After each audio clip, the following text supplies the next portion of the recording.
the sexy Abbas Hasan. I can't believe that you're here, sitting here in front of me. We weren't sure that you were going to be able to make it into Toronto. Yeah. I'm super excited that you're here. I know that your fans are exhilarated, especially the females. My Habibis, yeah. Absolutely, your Habibis.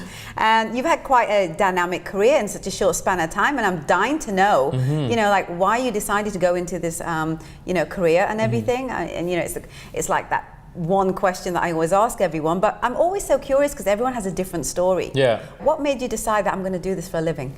Well, career-wise, I think last year things really sort of happened for me and really got the ball rolling. But in terms of when I really wanted to do this, I think it really started when I was a little kid. I think when I was a little kid living in Paris, I started recording for Disney, and that was my first experience setting foot into a studio, a recording studio, and singing and learning more about music and but doing it in a very formal way. And I think that experience just like opened me up to this world of entertainment and music and performing. And I just felt like, you know, that was what I wanted to pursue. And so I just started writing my songs and writing my own music, and it just went from there. But then the style of music that you have is very, you know, particular. So talk to me about, out of all the genres of music that you could have gone after, you know, and even infusing kind of like that South Asian vibe and stuff, you didn't do any of that.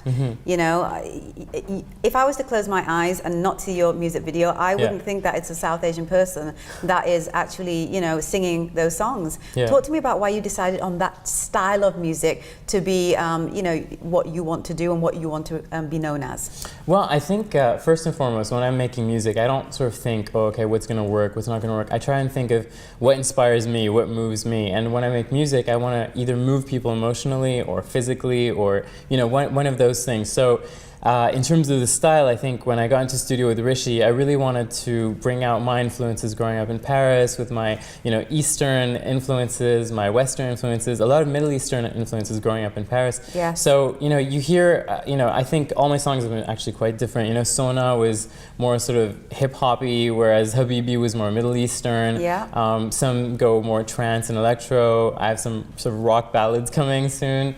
That's exciting. Yeah, so I think it's, for me, every song is a different journey, and I think the important thing for me is to just, I think it has to come from a place of genuineness. Like you can't be just trying to play a game. It has to, there has to be some thought behind it. And what's your thought? My thought? It changes per song. Yeah. And that's why your portfolio of songs is so diverse, right? Yeah, I mean, I think that's the attempt. With Away, I think Away did so well internationally, and I think it was mainly because it was kind of this ironic love song, you know? People really responded to the line, I love you because I hate you, and I think it's because sometimes we say things, but we really mean the opposite. So, yeah, it's about... Have you experienced that in life? Of course, haven't we all? Yeah. Well, not everyone has. Yeah, I think you know, when you have a bit of a roller coaster life and you're constantly traveling, and you know, whether it's modeling or music or film, or there's always so much traveling involved, and you know, you're bound to run into some troubles. So. Yeah, and you're bound to cause them too, right? Well. So let's talk a little bit about. I mean, you just touched on it now. There's a number of things that you've done. Yeah. I mean, singing and songwriting isn't all of what your brand is all about. I mean, you've done a lot of modeling. Acting is, of course, something definitely on the foray for you. Yeah. Talk to me about those other elements of your brand. Well, I mean, it's a lot of different things. I think when I started out, obviously it started out from modeling. I don't like to talk about myself as a model because I think I'm an artist, and you know, I think that sort of takes away from it. But having said that, I am the brand ambassador for Nooka now. So. Yeah, wow, that's wonderful. But that's just one facet. I think for me, it's all about being an artist and really telling stories. So I really enjoyed, I mean, first and foremost, I'm a musician, and I tell my stories through music. But then I guess the experience of acting just sort of happened. You know, I got a film offer in London, and then I just went to India and we shot this amazing film, and it was a completely different world for me. And I think it made me realize that this is something that I really enjoyed. I mean, I'd studied acting when I was younger, but really doing it was just, you know, this whole other ballgame. So these are all things that I sort of enjoy doing. So from the film perspective, tell me a little bit about this movie. Is it a Bollywood movie? Is it in English? Is it in Hindi? This was actually a South Indian film, but it was an Indian cricket film. So it was starring a lot of Indian World Cup cricketers, and it was actually, we shot it during the time of the World Cup. So it was a surreal experience, you know, dealing with all these crazy crowds, and just the whole vibe of the World Cup in India was like insane. You know, it was so much fun to be a part of that. And you know, for someone who's played baseball but never played cricket, I had to learn a lot of new tricks, so that was fun. Yeah. But having said that, I think my relationship with Bollywood over the last year just grew hugely. You know, ever since I performed at Priyanka's film premiere, and then Times of India Film Awards, and you know, so, and obviously collaborating with Shah Rukh Khan and touring with Shreya Ghoshal in Europe, and so now we're looking at a lot of new projects for this year. I mean, I can't wait to just unleash it and tell you all about it, but I have to keep it zipped a bit. until the time is right. Until the release, yeah. So then, if we can't talk about the future, let's talk a little bit about the past. You just mentioned your collaboration with Shah Rukh. Yeah. Let's talk a little bit about what that was. Yeah, I mean, so with Shah Rukh Khan, I mean, the great thing is that my management in India is sort of hosts all these big shows in India, which is like FilmFare, Cine Awards, and so forth. And so I mean, it all started with I did a TV advert with Shah Rukh in London, and then, you know, we went on tour. We were in Germany and we performed together there, and then, you know, so we've kind of had this growing relationship with these different artists through my amazing management, Cine Yug in India, and I'm, you know, just really enjoying the journey, and I think Times of India was a huge sort of step for me, an achievement for me, and the fact that, you know, to have the Indian film industry recognize me and as the only Canadian to perform was a huge honor as well. It was massive, yeah. Massive for them as well, because even though they obviously need to have some Canadian content there, the Canadian content needs to be fabulous. So I mean, I know those kind of organizations really look at, you know, the quality of their content, which, you know, obviously says a lot about what you do. And I touched on it before the cameras started rolling, but I want to mention it here while the cameras are on, that you know, when your name came across my table, you know, because I have all these names that constantly come across my table where everyone is a quote unquote, you know, musical artist, and I'm like, okay, go on then, send me a link of something, let me hear it. And I, you know, I wasn't thinking that, you know, I thought it was going to be another whatever, I have to be honest. But then as soon as I played it, within like the first like millisecond, I was like, oh my God, where has he been? I mean, this is a tremendous talent, and I'm not just saying that, it's the truth. Thank you so much. It's a tremendous talent, and not just from a perspective of, you know, the songs that you write or the way that you present yourself, but just the way that you package your talent. You know, I mean, you do, you know, incredible videos that are, you know, no less than anything out there in the mainstream. Obviously a lot of work goes into that, and a lot of commitment and belief in you for the people that back you. You know, one of course being you know, Rishi Rich himself. He handpicked you. Right? Tell me how that came about. I think that was really a very important point in my career. I think, you know, I had just moved to London, and I was doing some modeling, and I met a lot of people, and I was kind of trying to pump my music to people and say, you know, check out my music. And you know, people, when they heard my songs and they sort of met me, they thought, you know, you've got to meet Rishi. And then I thought, okay, yeah, we'll see.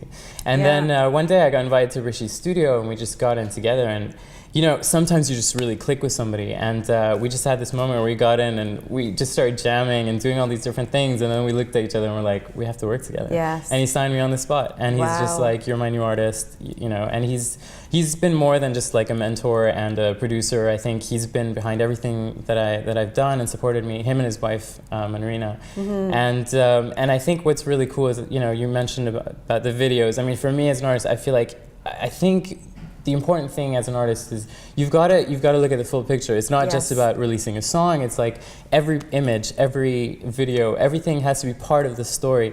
So I'm very, you know, I'm very hands-on when it comes to projects, and I think I guess that shows, because I think ultimately, you know, if you don't do that, you know, your audiences, you have to take them on this journey. Absolutely, and you have to give them the quality they're used to in order for them to take you seriously. Right, and that's really important too. You have to stay top of mind in this society that we live in, where top of mind is very difficult to stay on when we've got like this massive influx and avalanche of information constantly at our fingertips. Yeah. So you need to find like what that special something will be that will bring people back to you. Definitely, right? yeah. But you know how the music industry right now it's just such a different world based on the fact that everything is now digitalized. Yeah. It's a lot more difficult to make money in this industry. True. How, in knowing all of this, right? How do you package the business side of your artistry? I think you've hit on a really good point. I think it's a really weird time for the music industry, but it really depends how you look at it. I mean, some people might look at it as like, ooh, you know, record labels are falling apart. How do you survive? But then on the other hand, I mean, where people see issues, I also see an opportunity. I think, okay, well, maybe that's a good thing, because maybe that means that if you're an artist and you really push yourself and you have a message, then you can actually break through. And so from a business angle, I think, yes, you know, that is part of the reason that, you know, yes, I am a model. I do endorse brands. I do other things as well. Yes. But I think it's also about having a really good team around you, and I guess having a whole package. You know, you're touring. Touring is a big part of that, and I think actually that's good. It's brought artists back on stage. Right. You know, you're not just releasing stuff and hiding away. You're actually engaging with your audiences, performing, and doing what people want you to do.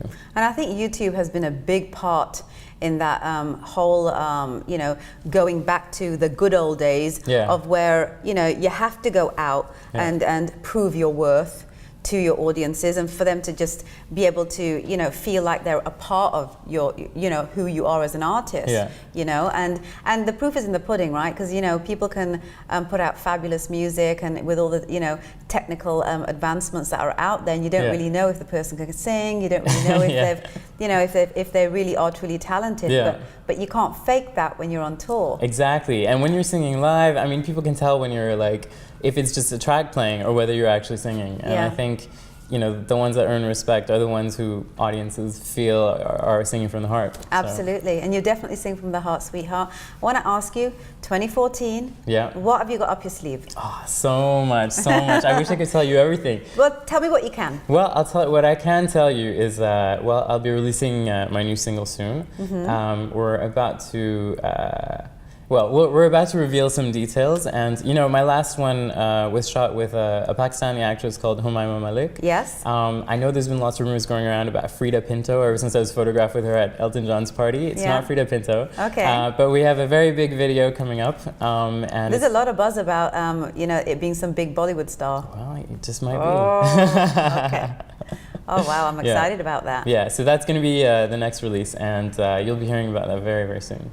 Well, you're, you know, huge on the global scene, especially, you know, in the Middle East, India, and just the European area. North America needs to see a lot more of you, darling. Definitely. I mean, I love it so much here. I'm going to be coming here a lot more often. Yeah, for sure. I hope so. Yeah. You made the Anoki list this year, which is the reason why we were able to bring you here and to not just honor you, but to showcase your talent and show all those people out there in North America and all the people that fly in from all over the world to participate in the event, you know, why they need to, you know, keep their eyes on you and keep their eyes open and their ears open to who you are. I want to ask you, when you first started in the industry, what kind of challenges did you face that you didn't typically think were challenges that you would face?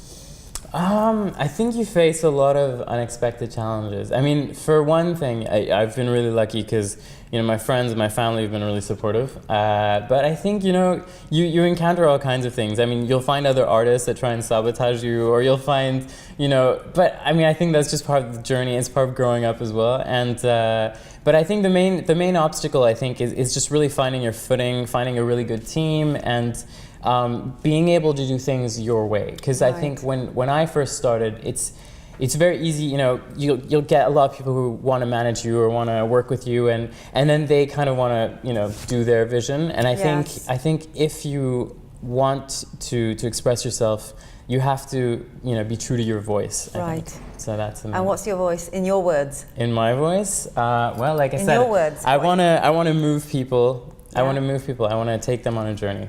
And that's where we started the interview, and that's where we're going to end it, darling. Thank you so much. I look forward to all of the fabulous things that are definitely going to be happening in your world. Thank you. I know that you've worked really hard to get to where you have, and a lot of people only see the fruits of your labor. They don't see the labor. Yeah. Right? Yeah. So we want to see a lot more fruits, okay? Definitely. Lots of fruit coming up. All right, darling. Thank you so much for your pleasure. time. My Really, pleasure. really appreciate it. Thank you. Thank you.